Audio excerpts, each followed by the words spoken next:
손흥민은 대회에서 6번째 도전을 하게 됩니다. 만약 그가 7라운드 내에 많은 골을 넣으면 그는 경기당 한 골의 페이스로 진행하게 됩니다. 그는 2021년 상반기에 득점 리스트를 선두로 하였던 때처럼 좋은 컨디션을 보이고 있습니다. 토트넘은 7라운드에서 리버풀을 상대로 합니다. 과거 리버풀은 무서운 상대였지만 지금은 그렇지 않습니다. 이번 경기에서 승리를 가져와야 이번 시즌 큰 위기를 피할 수 있습니다. 토트넘은 지금까지 4승무의 성적을 거두었고 무승부 경기는 모두 원정에서 발생했습니다. 그들은 홈에서의 모든 경기에서 승리하였습니다. 모든 팀은 홈에서 강하고 토트넘도 홈에서의 경기에서는 매우 강력합니다.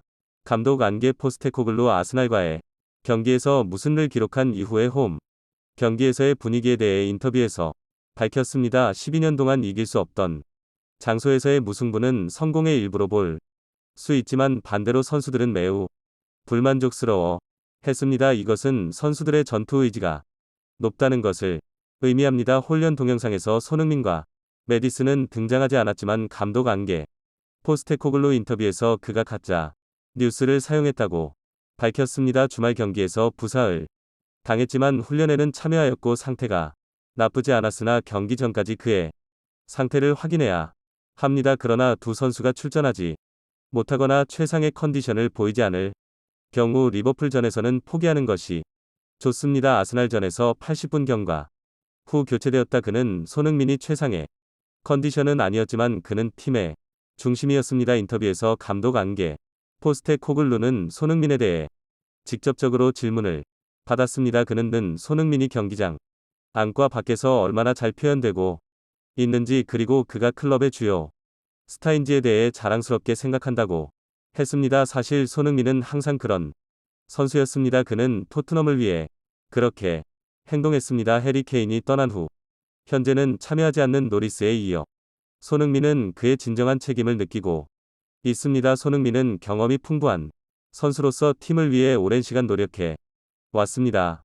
그의 바른 행동과 안정적인 경기력으로 토트넘의 다른 선수들에게도 도움을 주려고 합니다. 그는 얼마 전까지는 신인 선수였으며 B클럽에 합류할 때 그에게 가르침과 보호를 받았습니다. 저는 손흥민이 지금까지 잘 해왔으며 앞으로도 그럴 것이라 확신합니다. 그는 시즌 초부터 제니 메디슨과 함께 좋은 경기력을 보였고 크리스텔 로메로와 함께 매주 안정된 경기력을 유지하고 있습니다. 그는요에 칭찬받았습니다. 랜더맨이 토트넘의 공식 채널에서 인터뷰를 받았을 때 누가 가장 관심있고 잘 돌봐주는 선수인지 물었을 때 그는 주저하지 않고 손흥민이라는 그는이 세상에서 가장 사랑스러운 남자입니다. 제 개인적인 생각으로는 팀의 주장은 경기장 안팎에서 모범이 되어야 한다고 생각합니다. 그리고 손흥민은 그렇습니다. 그는 경기장에서는 빠르고 직접적으로 공격하며 상대를 위협하고 경기장 밖에서는 항상 동료들을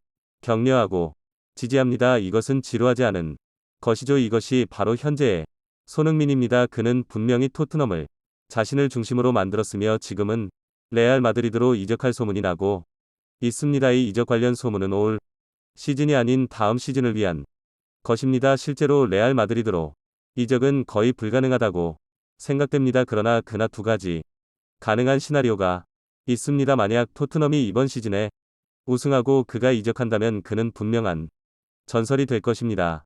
맞죠? 하지만 그들은 다음 시즌에 챔피언스 리그에 참가할 것이기 때문에 그가 그 이유로 머무를 것으로 예상됩니다. 또 다른 이유는 계약 재결정 등의 상황에서 클럽이 그를 실망시킬 경우일 것입니다. 그러나 레알 마드리드가 원하는 선수를 토트넘이 제대로 대우하지 않는다는 것은 믿기 어려운 일이며 토트넘 팬들은 분명 불만을 가질 것입니다. 손흥민의 뛰어난 성적으로 대형 클럽들로부터 이적 소문이 다시 한번 제기된 것은 그의 놀라운 퍼포먼스를 증명하는 것입니다. 리버풀과의 경기를 회상하면 BBC 채널에서 크리스 오다우드는 토트넘을 높게 평가했지만 결국 리버풀을 지지했고 스카이 스포츠는 2대2로 무승부로 경기가 끝날 것으로 예상했습니다. 원정 경기임에도 토트넘은 페널티 때문에 불운을 겪었만 아스날에게 큰 도전을 했습니다. 아스날은 압박을 가했지만 결국 지치고 약해졌습니다. 토트넘은 그렇게 큰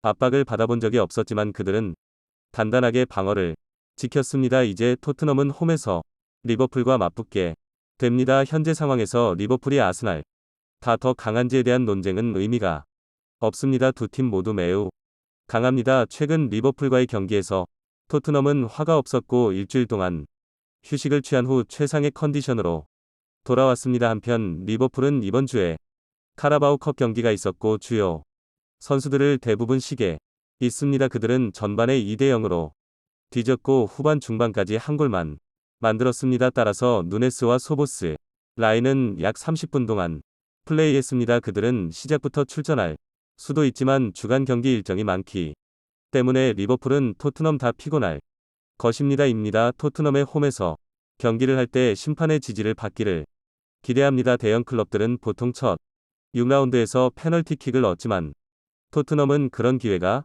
없었습니다. 이런 큰 경기에서는 페널티 상황이 발생할 수 있습니다. 손흥민이 골을 넣으면 그는 유럽에서 200골을 달성하게 될 것입니다. 매 시즌 그는 최소 10골 이상을 기록하였습니다. 2017년의 대승 이후로 토트넘은 리버풀을 한 번도 이기지 못했습니다. 그들은 3번 무승부를 기록하고 9번 패하였습니다. 그러나 과거의 결과는 실제로 중요하지 않습니다. 지금 감독 전술 그리고 팀의 변화와 함께 이 경기는 완전히 새로운 경기와 같을 것입니다. 리버풀 JC 웹사이트는 손흥민을 걱정하며 언급하였습니다. 리버풀이 사디오 마느를 팔았을 때 손흥민은 가능한 대체자로 간주되었습니다. 유르겐 클롭 감독은 파이널 사우디에서 득점 능력이 있는 공격수를 발견했습니다. 그러한 선수를 찾는 것은 쉽지 않습니다. 그들은 손흥민을 영입하기로 결정했습니다. 손흥민은 2015년부터 토트넘을 대표하고 있습니다. 클럽은 항상 손흥민에게 관심을 가지고 있었습니다. 손흥민은 프리미어 리그에 와서 유럽 최고의 공격수 중 하나로 자리 잡았습니다. 그는 빠르며 부산을 잘 받지 않고 양발로 슛을 할 수 있습니다. 리버풀은 손흥민이 마메를 대체할 수 있다고 생각하며 이전에 손흥민을 영입하려 했던 것이 사실이라고 언급했습니다. 그러나 토트넘은 챔피언스 리그에 진출하게 되었고 손흥민이 최고의 득점자가 되어 그를 영입하는 것은 불가능하게 되었습니다. 리버풀컴은 손흥민과 누네즈 중 누가 주목받을지 모르겠지만 누네즈 그의 선택이 옳았음을 증명하기를 바랍니다. 아마도 네즈가 주전 공격수로서 출전하게 될 것이며 이 경기는 손흥민과 누네즈 대결이 될 것입니다. 사실상 이것은 누네즈에게 큰 부담을 줄 수 있습니다. 3골 중 누네즈 뉴캐슬을 상대로 운 좋게 2골을 넣었습니다. 누네즈는 많은 칭찬을 받았지만 결정적인 순간에 자주 부족함을 보였습니다. 그렇지만 축구는 완벽하게 뜨는 것뿐만 아니라 속도와 공격 능력도 매우 중요합니다. 카라바오컵 경기에서 소보스 아이의 원거리 슈팅을 볼 때 모두가 놀랐습니다. 토트넘이 그런 슛을 맞았다면 그들은 매우 화가 날 것입니다. 토트넘과 리버풀 간의 치열한 경기에서 손흥민이 의미 있는 200번째 골을 넣어 토트넘이 리버풀을 이기고 챔피언십을 향한 유력한 후보가 되기를 바랍니다. 경기는 토요일에서 일요일로 넘어가는 새벽 1시 30분에 진행됩니다. 여러분 좋은 컨디션으로 준비하시길 바랍니다. 이것이 제 공유하고자 하는 이야기였습니다. 감사합니다.